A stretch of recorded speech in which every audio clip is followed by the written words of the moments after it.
Franck Ferrand raconte sur Radio Classique.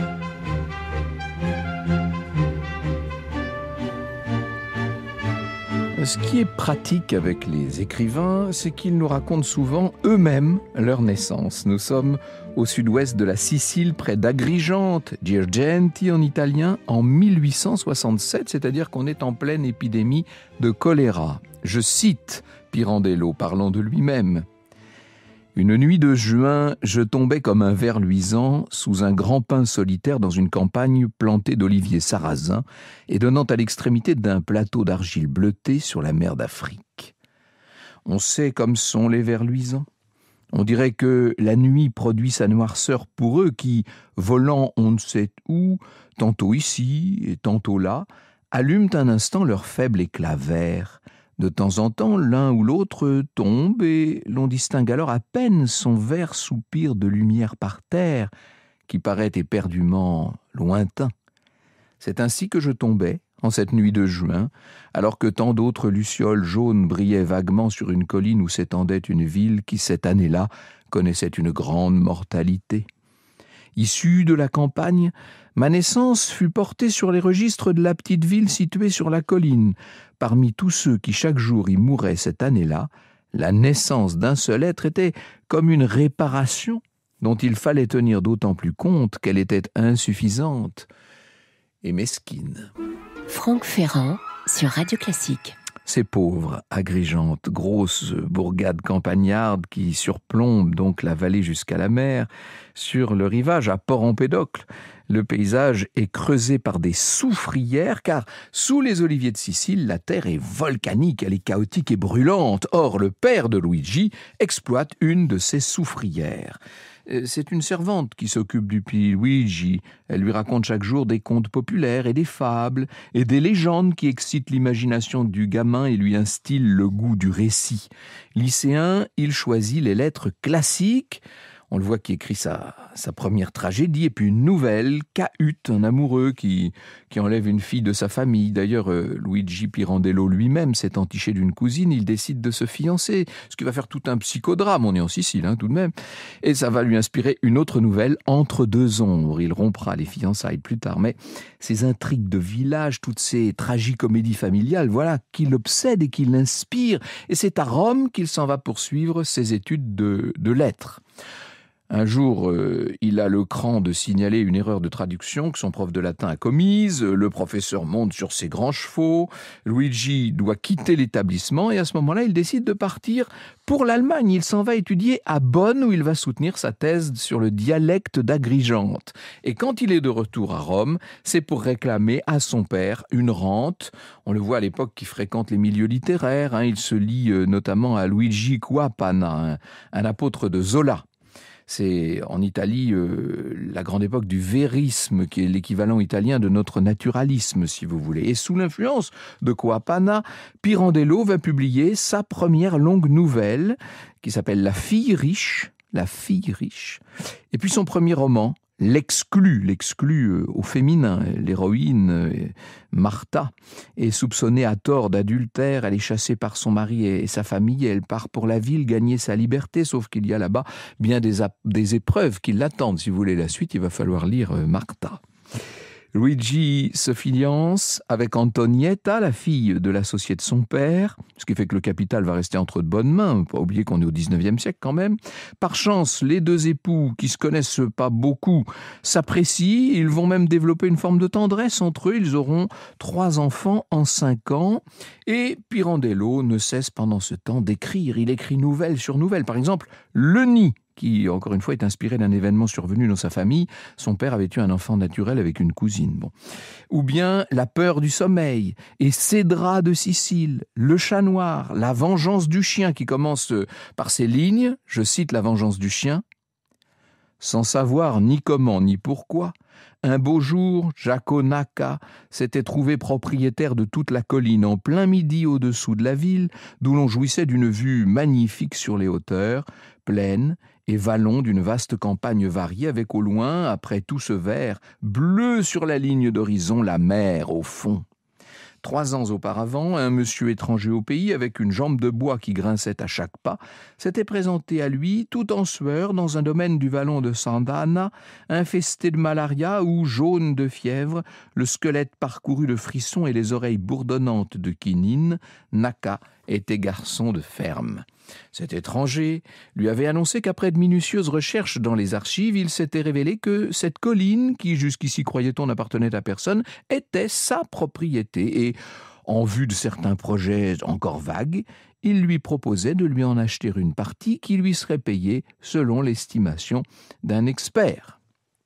Et on va voir dans cette nouvelle Jaco vendre la parcelle donc pour une bouchée de pain et l'acheteur faire construire 2 superbes villas. Jaco, qui jusqu'alors était simple et innocent, devient jaloux, envieux, jusqu'au drame final.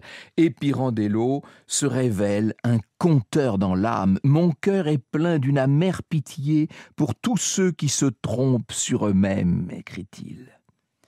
Il vit confortablement Luigi Pirandello et avec une forme d'insouciance quand en 1903, un éboulement tragique va provoquer l'effondrement de la soufrière familiale et ruiner tous les Pirandello. Et Antonietta, son épouse, est tellement choquée qu'elle va rester plusieurs jours complètement paralysée. Elle est muette, elle ne recouvrera jamais totalement la raison. Luigi est donc sur la paille. Et maintenant, il va devoir se faire payer les publications qu'il réalise. Il va devoir travailler comme professeur. Il n'a que 33 ans, ce qui ne veut pas dire qu'il lâche l'écriture. Vous écoutez Radio Classique. Et Luigi Pirandello continue d'écrire parce que rien ne pourrait l'arrêter d'écrire, même cette faillite familiale qui est survenue si brutalement. Il se lance dans l'écriture de Feu Mathias Pascal. Le personnage, donc Mathias, mène une vie bien terne. Un jour, il va jouer au casino de Monte-Carlo. Il est là comme ça, discrètement, en catimini, et il va gagner sur les tapis une petite fortune. Et le lendemain, il se trouve qu'il apprend dans le journal que dans son village, tout le monde le croit mort. On pense qu'il s'est noyé, même certains pensent avoir reconnu son corps. Et Mathias se dit que c'est peut-être l'occasion. Il décide de ne pas rentrer et de faire le tour du monde. Sauf qu'à son retour, quand il a l'intention de retrouver une vie normale, il n'est plus personne. Il a perdu son identité. Ce roman va rencontrer un très grand succès en Italie. Il est ensuite traduit en allemand.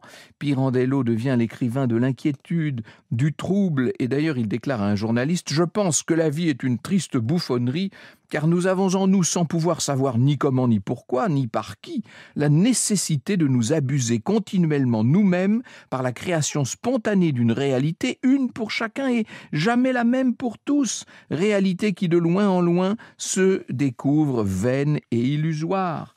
Celui qui a compris le jeu ne parvient plus à se laisser abuser, mais celui qui ne parvient plus à se laisser abuser ne peut plus prendre ni goût ni plaisir à la vie. C'est ainsi. » Vous imaginez le caractère désabusé d'un tel aveu dans ce début d'un XXe siècle qui se cherche et ne se trouve jamais. C'est la guerre de 14 qui survient et qui ne rend pas Pirandello plus optimiste, évidemment. Heureusement, ses fils vont survivre, mais sa femme Antonietta est maintenant la proie de crises d'angoisse et de paranoïa, d'une espèce de jalousie complètement folle. Et Luigi est obligé de rester auprès d'elle. Et il écrit d'ailleurs sur ce gouffre de la folie qu'il a maintenant sous les yeux.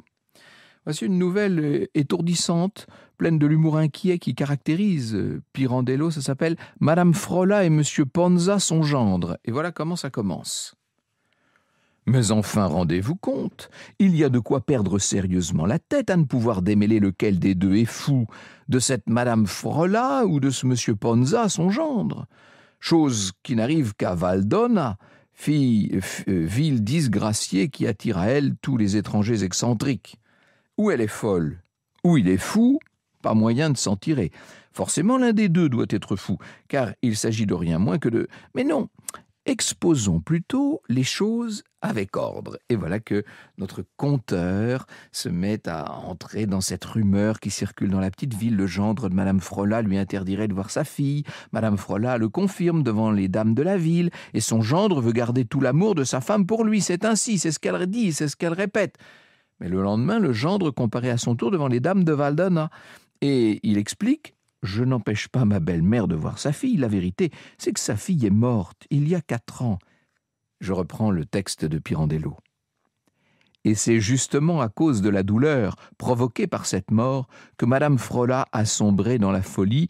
Une vraie chance, cette folie, oui, car elle a été pour elle le moyen d'échapper à une douleur sans espoir. Le surlendemain, Madame Frola revient, explique que sa fille est bien vivante, mais que son gendre la croit morte, parce que son gendre est fou. Et voilà les 2 versions qui donc se succèdent, s'interpolent. La vérité se dérobe de plus en plus et entraîne malgré lui le lecteur dans une espèce de vertige, de doute. Et Pirandello transforme cette nouvelle en pièce de théâtre qui va devenir à chacun sa vérité. Elle sera jouée à Paris et Mauriac écrira « Cette foule de spectateurs qui n'avaient jamais réfléchi à quoi que ce fût depuis qu'ils sont au monde, Pirandello leur fourre le nez de force dans sa philosophie relativiste. » En 1919, Luigi Pirandello, la mort dans l'âme, va devoir faire interner son épouse. Et oui, Antonietta entre dans une clinique psychiatrique à Rome. Elle va y rester jusqu'à sa mort à l'âge de 87 ans. Luigi, pour autant, ne se sent pas libéré. En tout cas, une chose est sûre, c'est qu'il va pouvoir de nouveau voyager, car de plus en plus, il adapte ses nouvelles au théâtre. D'ailleurs, il écrit aussi directement des pièces.